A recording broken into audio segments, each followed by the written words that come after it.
ఎందుకు వాడిని నాతో కంపేర్ చేస్తున్నారు? వాడికి కావాల్సిన చేశారు, నాకేం చేశారు? వాడిని సెంట్ జాన్ స్కూల్లో చదివించారు, నన్నేమో గవర్నమెంట్ స్కూల్లో చదివించారు.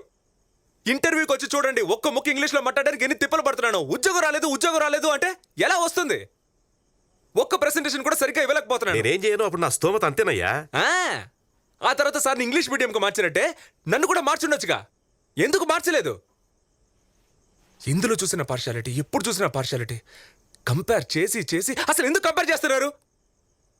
పేరులో కూడా వాడికి మాత్రం హీరో పేరు కార్తిక్, నాకు మాత్రం విలన్ పేరు రఘువరన్.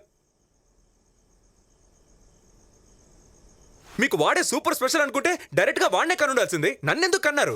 ఏం చేయని చెప్పు. ముందు నువ్వు పుట్టావు, ఆ తర్వాతే వాడు పుట్టాడు. Super, very good. అట్లీస్ట్ ఒప్పుకుంటున్నారుగా అవును నిజమే అని. ఇంకేం మాట్లాడను? నేను పుట్టకపోయినా పర్లేదు, అదేగా మీరనేది.